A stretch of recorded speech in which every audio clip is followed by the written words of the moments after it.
संवाद, इसमें पूरा सांख्य योग का वर्णन किया गया है। भक्ति ज्ञान यज्ञ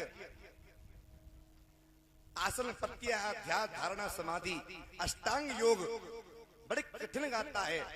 भागवत के अंतर्गत यदि कोई कठिन कोई प्रसंग है तो सबसे कठिन है कपिल देवहूति संवाद। ज्यादा कर बात को हर कथावाचक इस कथा को नहीं कहता है। ज्ञान बहुत है, गुण तत्व तो ज्यादा है, हर व्यक्ति के पल्ले ही नहीं पड़ता है। पहले तो यदि आपका मन करेगा मैं भी देख लूंगा, मन होगा आपका तो सुना देगा, नहीं हम भी जयराम करते हुए निकल जाएंगे। सुना दें या फिर निकले? गौर करोगे बात पे? तो मन तो मेरा भी कर रहा है सुनाने का, लेकिन ध्यान रखना जिसके समझ में आए, जिसकी समझ में आए। ये 15 मिनट की कथा बहुत कठिन है। एकदम शांति के साथ में 15 मिनट के लिए अपने ध्यान और कान को मुझे गिरवी दे दो, बात जब पल्ले पड़ेगी। मेरे को ध्यान एकाग्र मेरे ऊपर करिए, समझ में आ जाए आपको समझने की कोशिश करना। माता आप भी ध्यान देना, कठिन बहुत है समझना। समझ में आ जाए तो ठीक है, और समझ में ना आए तो सोच लेना 15 मिनट के लिए भाई आगे बैंडी बज रहा हुआ है। कहो राधे राधे। आज मैया देवहूति बैठ गई भगवान कपिल देव के सामने और हाथ जोड़े का, प्रभु मुझे पता है कि आप मेरे बेटे के रूप में आए हो, आप त्रिलोकी के नाथ हैं, शाश्वत ईश्वर पर ब्रह्म हैं। पर प्रभु एक बात बताइए, तम त्वागता शरणो शरण्यो स्ववृत्य संसार तरो कुटारम सहायं प्रकृते पुरुष्य नमामि सद्धर्मभिदां वरिष्ठः। आज मैया ने कितना सुंदर बोला। देवहूति कहते हैं प्रभु तंत्वागताहं शरणं शरण्यम, प्रभु मैं तो सभी धर्मों को छोड़ करके तुम्हारी शरण में चल करके आई हूँ। बात को समझना, प्रसंग शुरू हो रहा है, माता भी ध्यान देना बात पे। मैया कहती है तंत्वागताहं शरणं शरण्यम स्वभक्त संसार त्रोकुटारम जिंघासायं पुरुषे पकस्य नमामि सद्धर्मभिदां वरिष्ठः। प्रभु मैं सभी धर्मों को छोड़ करके तुम्हारी शरण में चल करके आई हूँ। पर एक बात समझ में नहीं आ रही है। भगवान गीता में कहते हैं कि धर्म संस्थापनार्थाय संभवामि युगे युगे। भगवान कहते हैं कि मैं धर्म की स्थापना के लिए आया हूँ, धर्म को डांट के पकड़ के रखिए। लेकिन मैया कहती है कि तंत्वागताहं शरणं शरण्यं, प्रभु मैं आपके शरण में आई हूँ सद्धर्मभिदां वरिष्ठः। सभी धर्मों को छोड़ करके मैं आपकी शरण में आई हूँ। मैया ऐसा क्यों बोल रही है? भगवान कहते धर्म की रक्षा करिए, मैया कह रही है मैं धर्म को छोड़ के शरण में आई हूँ। कौन से धर्म को छोड़ने के लिए कही है? धर्म कौन सा छोड़ना है? मैया कह रही है प्रभु जब मैं आपके शरण में चल करके आए हूँ, मेरे कामना रूपी जो वृक्ष बढ़ गया है, कामना रूपी जो मेरा वृक्ष बढ़ा हुआ है, उस वृक्ष को काटने के लिए आप कुठारम, आप कुल्हाड़ी बढ़ करके तैयार हो जाओ। जो मेरा कामना रूपी वृक्ष है उसको आपको काटना है, और जो दिखाने का मेरा जो धर्म है उस सबको त्याग करके प्रभु मैं आपकी शरण में आए हूँ। दिखावा रूपी धर्म मतलब हम दान तो देते हैं, हम दान तो देते हैं, आश्रम में या मंदिर में दान देंगे पंखा, लेकिन पंखा की पंखुड़ियां नजर नहीं आने चाहिए। पंखुड़ियों पर लिख दिया जाता है उसकी स्मृति में, उसकी पुण्य स्मृति में हमने पंखा दान में दिया। अब दान दे रहे हो या अपना प्रचार कर रहे हो नाम का? दान देते हैं, साथ रजिस्टरों में हमारा नाम आना चाहिए। ये कहाँ का धर्म है तुम्हारा? बोले ऐसे धर्मों को छोड़ करके मैया कहती मैं आपकी शरण में आई हूँ। मेरे कामना रूपी जो वृक्ष है वो बहुत बड़ा हो गया है, प्रभु आप इसको काट करके और खत्म कर दीजिए। तब भगवान कहते मैया सुन, अच्छी बात तो कह रही है तू, लगता तेरा बेटा हूँ, लेकिन सुनना चाहती है तो सुन।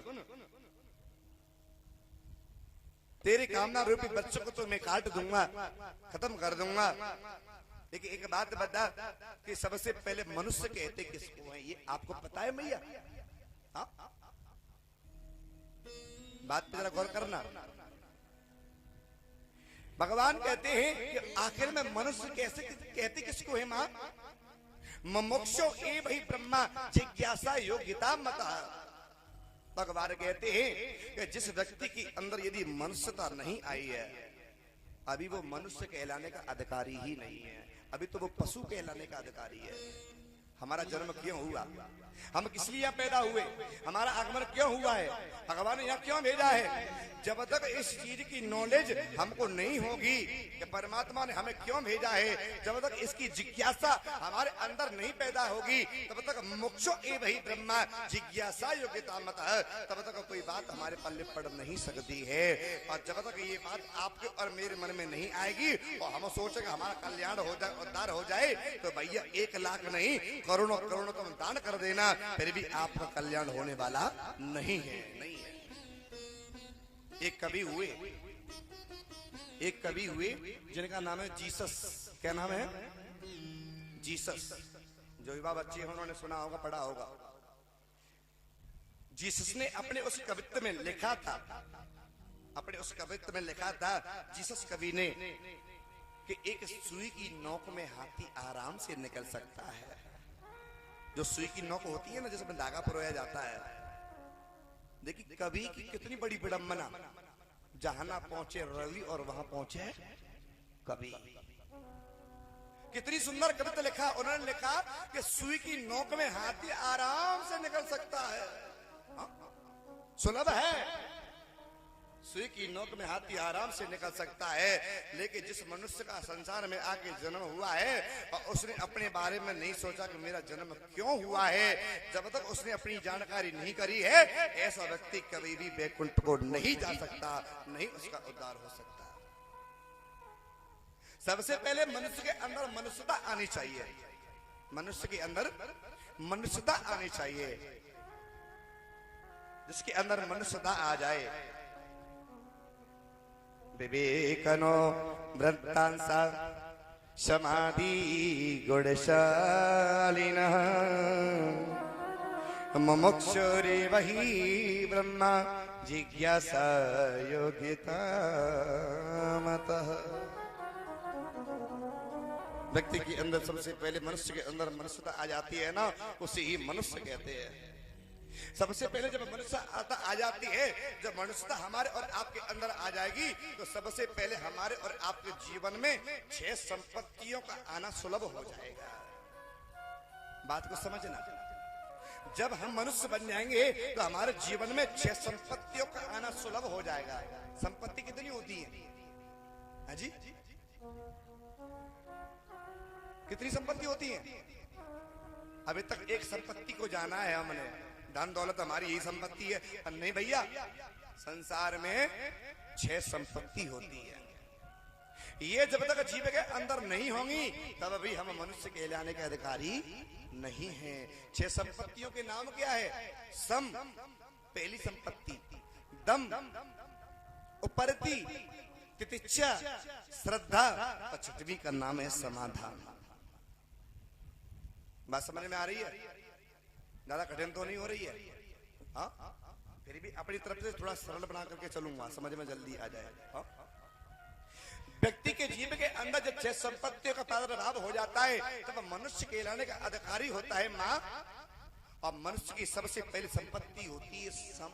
सम का मतलब क्या होता है? सम आखिर कहते किसको है? क्या है सम? ये सम का मतलब होता है समदृष्टि बनाना। क्या मतलब है इसका? समदृष्टि। कोई हमारी प्रशंसा करे, कोई हमारी बड़ाई करे, तुम तो बहुत बढ़िया हो महाराज, आप तो बहुत बढ़िया हैं, तो वो प्रशंसा हमें सुभाती नहीं है। आप अमीरी में वैसी रहो, गरीबी में भी वैसी रहो, मान में सम्मान में वैसे ही रहो, वो सम है।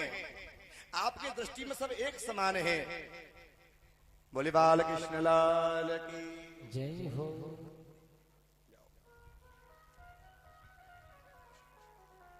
पहली संपत्ति का नाम क्या है? सम। एक रस बन करके रही है। दुनिया को एक समान देखिए, दुनिया एक दृष्टि से चलाइए। कोई आपकी प्रशंसा करे, कोई आपकी बड़ाई करे तो उसमें फूलिए मत, उसमें आप बड़े मत बनिए, अपने आप को फिर भी छोटा समझिए। वो सम की दृष्टि है। अच्छा, सम को समझने के लिए हमें क्या करना पड़ेगा? थोड़ा हनुमान जी का चरित्र लगा लीजिए महाराज, पहली संपत्ति समझ में आ जाएगी। हनुमान जी का चरित्र है, सुंदरकांड में कहा था कि है हनुमान जी महाराज आप तो बहुत बढ़िया हो, बहुत अच्छे हो, आपके समान तो कोई दूसरा है ही नहीं। विभीषण ने कहा हनुमान तुम तो बहुत बढ़िया हो, बहुत अच्छे हो।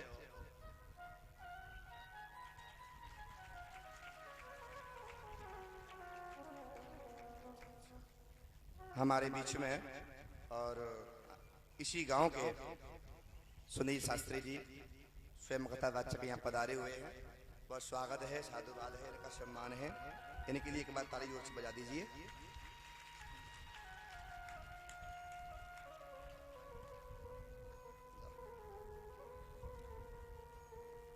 बस हम यही चाहते हैं महाराज कि बुजुर्गों का, ब्राह्मणों का, विप्रजनों का और हमें ऐसे ही आशीर्वाद सबका मिलता रहे। और हमें चाहिए क्या? आज आशीर्वाद देने आए हैं, बहुत स्वागत साधुवाद है मंच से व्यासपीठ से इनका।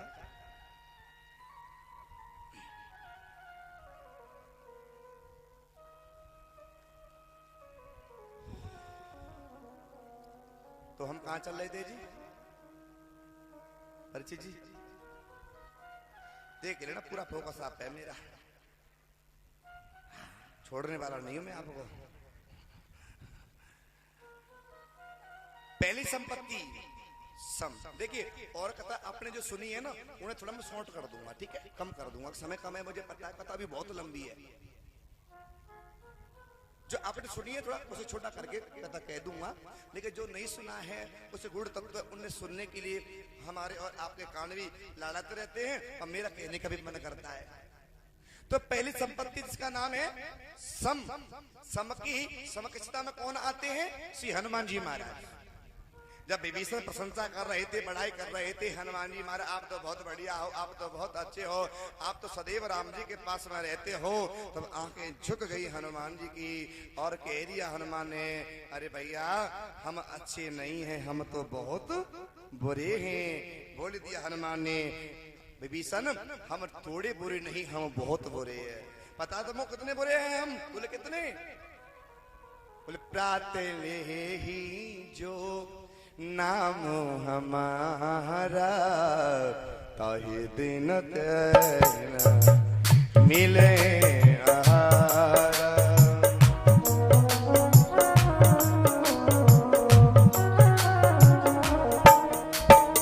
प्रातः नाम हमारा, प्रातः जो नाम हमारा, कहीं दिन ताए न मिले आहारा, कहीं दिन ताए न मिले आहारा।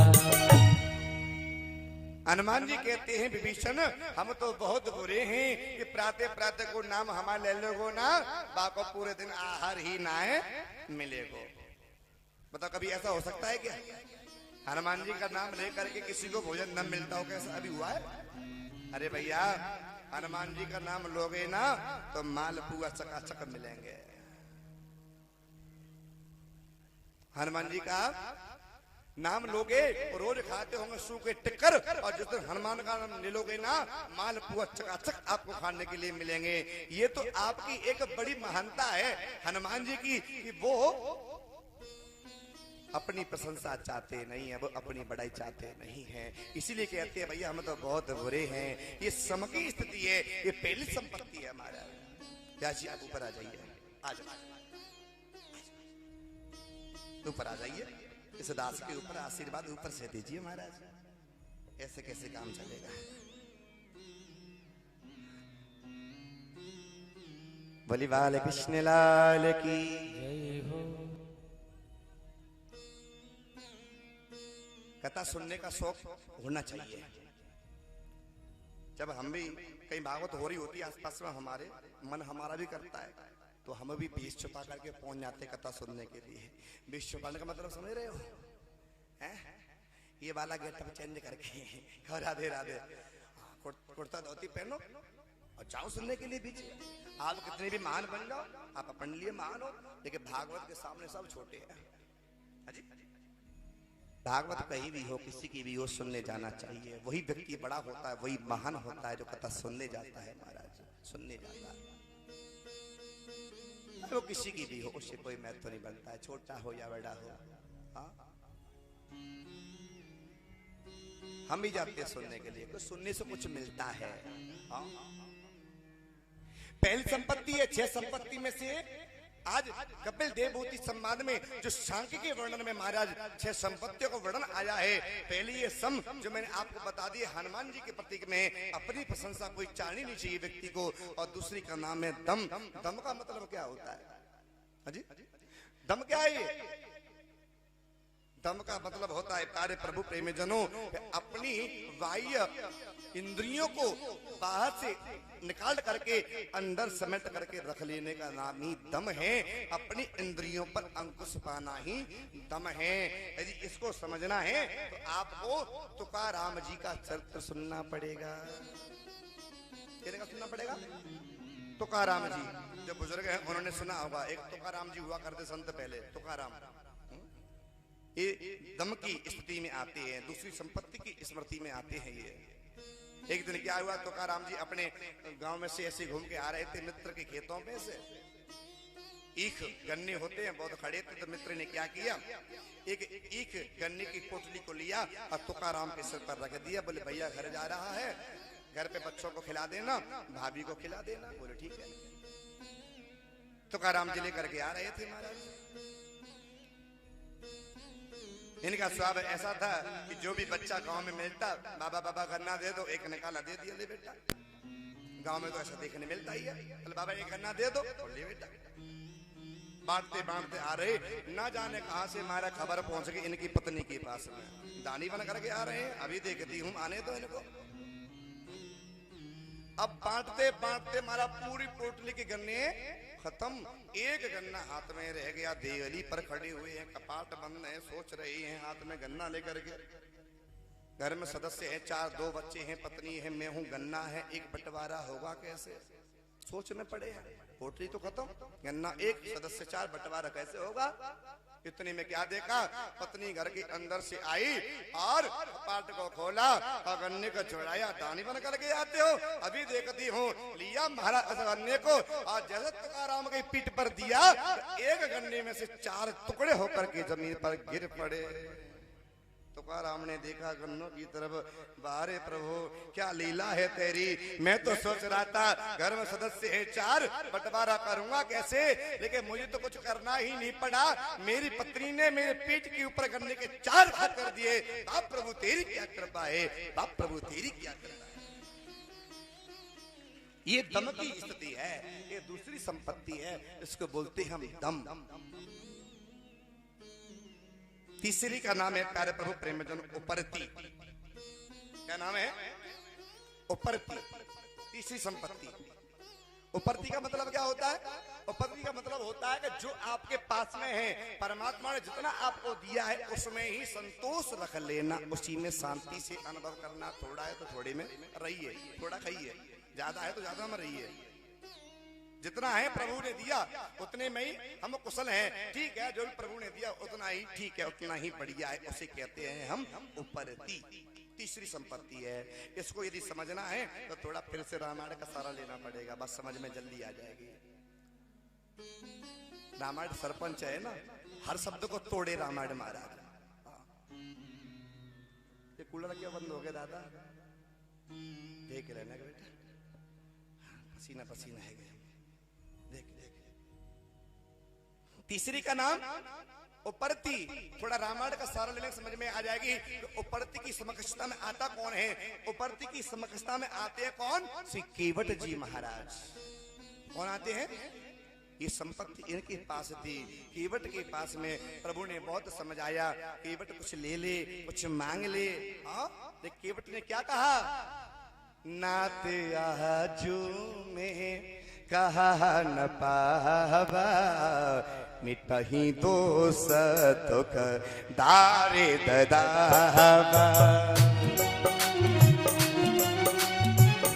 आज तुलसी बाबा कहते हैं आज केवट के जीवन में जो प्रति है और प्रति नाम की जो संपत्ति प्रभु ने बहुत समझाया केवट कुछ तो मांग ले। केवट ने मना कर दिया प्रभु आज न हाथ में कहा न पावा मिटा ही दोष तुक दारे ददावा।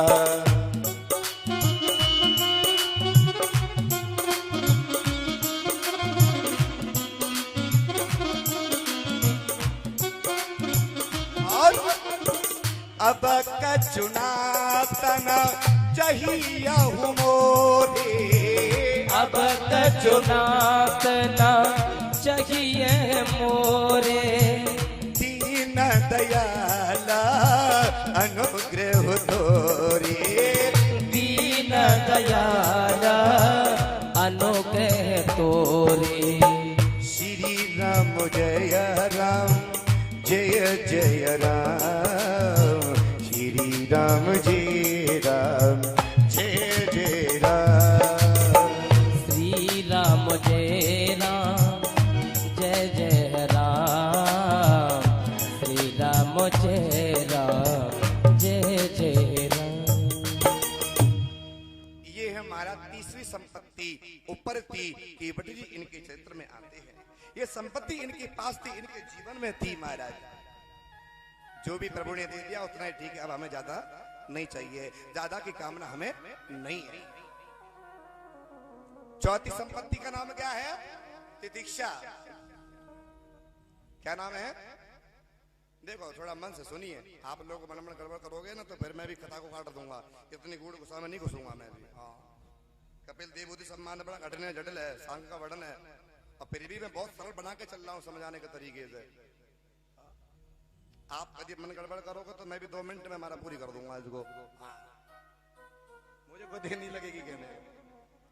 चौथी संपत्ति का नाम है तितिक्षा। तितिक्षा का मतलब क्या होता है? शोक संवेदन से दूर